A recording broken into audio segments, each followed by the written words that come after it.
Hi, this is a Climate Emergency Institute video. The topic is intact primary forests, or in other words, old growth forests.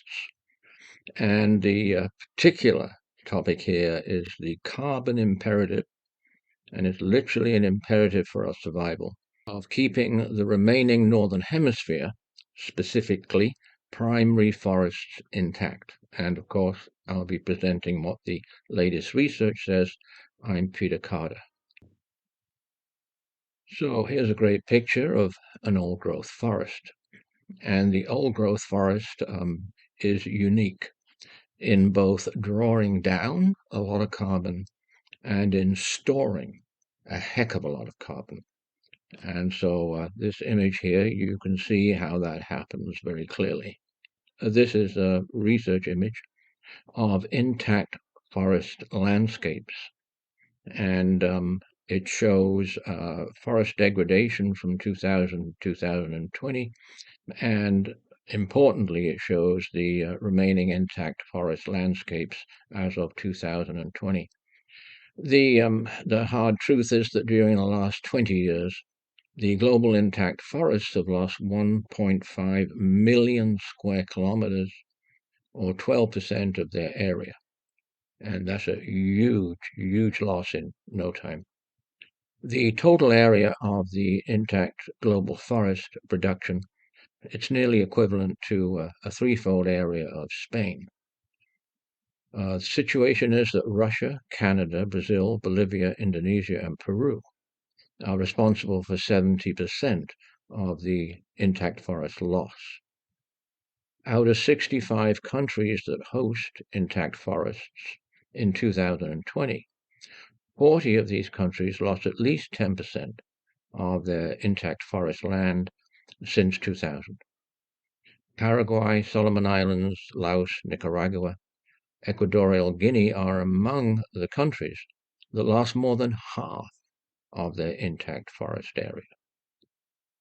Now, I want to introduce to you this really, really important research paper that was published in November of 2021. And it's called Mapping the Irrecoverable Carbon in Earth's Ecosystems. And I'll be coming to the paper later on. But the point is, and the quote from the paper is, there are some natural places that we cannot afford to lose due to their irreplaceable carbon reserves. And so there's a global map of those irreplaceable, vital, must be protected carbon reserves. And on the left, you can see the insert of the area of carbon reserve forests in western United States and in southwestern Canada. That there is Vancouver Island, where I live. This is sort of the big picture, and I'll be taking you through this in item by item. This is the Global Carbon Project. It publishes every year. This is November of 2022, and this is the authoritative scientific source of all things carbon. So here's the importance of forests to CO2. There's two aspects of importance. One, which is very, very well known for decades, is that deforestation is a source of CO2, a significant source of carbon dioxide emissions, and therefore climate change mitigation has always required termination of deforestation. The scientists talk about land use with respect to carbon, and land use CO2 emissions are largely for forest conversion to agricultural crops and to forestry, i.e. the lumber industry. On the right there, you see that the largest forest factor on climate is the land, and that is the forest carbon sink. And our forests have been sinking 30% of our CO2 emissions, and that's an enormous amount. So this is an image from the Global Carbon Project. It shows a large and growing land carbon sink. The land carbon sink has been taking up 30% of our carbon dioxide emissions, and without which the increase in global heating and ocean acidification would be accelerating much faster. And there's the precise number of 29%. This is an image I put together to try and explain the importance and the predicament of the forest carbon sink, what the carbon sink does and what we've always known its future would be. The gray there, you see fossil fuel CO2 emissions. And below it in green, you've got my rendition of the land or the forest carbon sink. Now, with increasing atmospheric CO2, the forests flourish. They do well with CO2. They green up. They take up more and more CO2. However, we've always known that this could not go on forever. We've always known that at some point in time, the capacity of the forest carbon sink will decline. And over even more time, that sink will switch to a source and will return this vast amount of carbon to the atmosphere. And so really what's been missing in the discussions is that the carbon sink is a huge future commitment to future generations to much more global heating and ocean acidification. And so I try to show here that the forest carbon sink grows, but then its rate of growth slows. It's still getting larger, but it's actually taking up less CO2. And so when this starts happening, more CO2 is remaining in the atmosphere. So here's our situation with regards to atmospheric CO2. CO2 increase is accelerating over the long term of measurements and the short term. On the left, the blue graph you see is the latest, the atmospheric CO2 concentration from NOAA in Mauna Loa, and this is the 15th of January 2023. The brown part of the record there, that's awaiting confirmation. With regards to atmospheric carbon dioxide concentration, which of course is by far the main cause of global heating and the sole cause of ocean acidification. That's atmospheric carbon dioxide. It seasonally goes up and down as the forests in the spring and summer take up more carbon, and then over the fall and winter, they take up less carbon. And we have now reached the incredible 420 parts per million of air of atmospheric carbon dioxide concentration, and that is a 51% increase in atmospheric carbon dioxide since industrialization. On the right there, you'll see that NASA has this great site on global climate change called Vital Signs of the Planet, and they posted that atmospheric CO2 had reached 420 parts per million. Here's the long-term record. This is from that Global Carbon Project.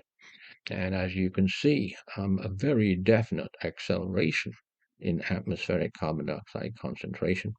The measurement started in 1958 at Mauna Loa, and you could call this the curve of climate catastrophe, literally. This is from the Global Carbon Project again. This just confirms scientifically that atmospheric CO2 is accelerating, and the quote from the Global Carbon Project is that the atmospheric concentration growth rate of CO2 has increased steadily. We're just looking yet again at that Global Carbon Project, at the composite of the vital images from the Global Carbon Project. And what I'm going to be explaining now is that the carbon sink of the Northern Hemisphere primary forests, it's now absolutely vital that that's left intact to avoid global climate catastrophe. So item by item here, the quote, global deforestation is high. Deforestation, the main driver of land use emissions, what they call land use emissions, remains high in the last decade. And so that's from 1960 to 2020, and there's been no reduction in the rate of deforestation, even though we've known for decades that to mitigate global climate change, to avoid global climate catastrophe, deforestation has to be stopped. So this is the vital new information. Global Carbon Project has actually posted this for 3 years, but there seems to be little no awareness of it. And what this is showing is that the tropical forests their capacity to sink carbon has been declining. And it's reached the stage now that the tropical forests are a carbon source. They're not a net carbon sink anymore. And that leaves only the northern hemisphere forests as an effective carbon sink. So the quote here is that process models, computer models, suggest that increasing atmospheric CO2 drives the land and ocean sinks. So as atmospheric CO2 goes up, the forests green, they take up more carbon, the ocean takes up more carbon. That's bad because that's ocean acidification. While at the same time, climate change reduces the carbon sinks. Now, we've known about this, as I say, for decades, but there's very, very little discussion about this. Now, from the Global Carbon Project, globally, during the 2012-2021 decade, climate change has reduced the land sink by 17%. So it's reduced the capacity of the world's forests to draw down and sink carbon by 17%, which is obviously huge. And I've added here a number of separate studies have shown that the tropical forests are no longer a net carbon sink, they're a net source, which is simply, absolutely, of course, awful. And really, the world has been aware and dreaded that for many, many decades. So the upper map of green and blue, this shows the carbon sink. And then lower down here, you see the situation where climate change, global surface heating, is actually damaging the forests, and their sink capacity reduces, and in actual fact, they become a source.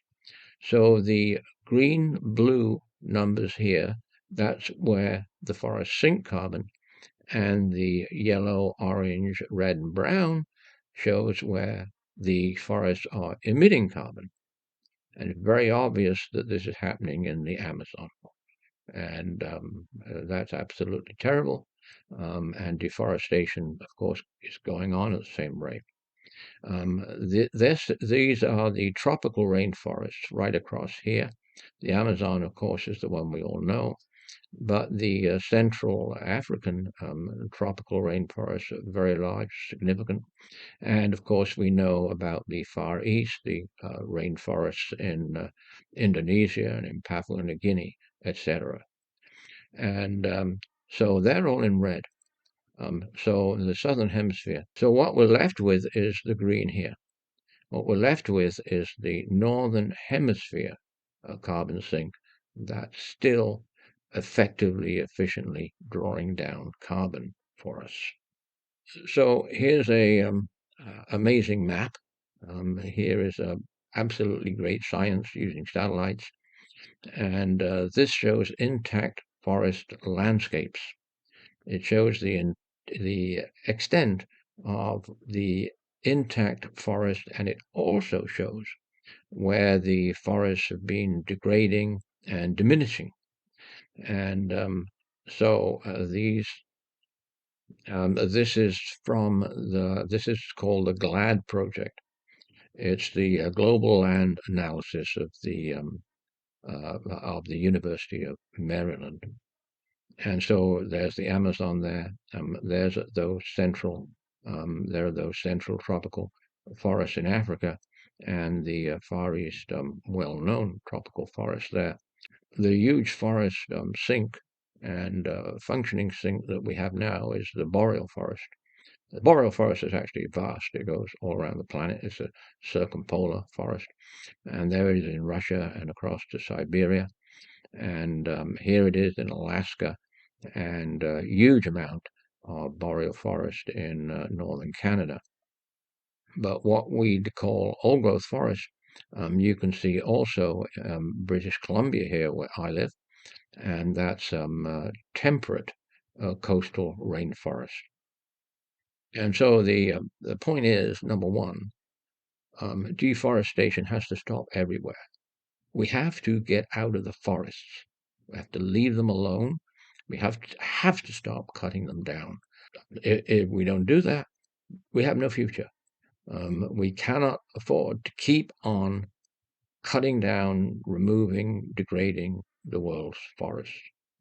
Second thing, however, is that this applies most particularly to the remaining primary intact old-growth forests in the northern hemisphere. And that's that science project, which I'm going to finish off with. I'm just going to show you this great fancy satellite imagery from the University of Maryland, where we can actually see year by year where the forests have been decreasing. And there's a lot of decrease going on in the northern hemisphere, though that, as I say, is still sinking carbon. So here's finish off with this crucial, really valuable research. And it's published in November of 2021. It's called Mapping the Irrecoverable Carbon in Earth's Ecosystems. And the quote I'll repeat is that there are some natural places that we cannot afford to lose due to their irreplaceable carbon reserves. The paper says that avoiding catastrophic climate change requires rapid decarbonization and improved ecosystem stewardship at a planetary scale. It goes on to say that that means preserving these primary forests, preserving them intact. This is the insert here of the coastal rainforest up in Washington, Oregon, and there and up into coastal British Columbia and in Vancouver Island. You can see how valuable the Vancouver Island remaining intact primary forests are. And there's Russia and Siberia. That forest is huge. It's called a taiga. And of course, there is the Amazon, and there also are those Central African rainforests. They're all absolutely essential to our future survival, because all along they've been sinking, they've been taking down 30% of our fossil fuel, etc., CO2 emissions. Even in that situation, though, atmospheric carbon dioxide concentration is accelerating because we're actually putting more and more and more fossil fuel emissions into the atmosphere. So there's lots of reasons, of course, to protect primary old-growth forests. One, of course, huge one, is that we're in a biodiversity emergency globally, as well as a global climate emergency. But this is now a matter for our actual survival, and that we particularly keep the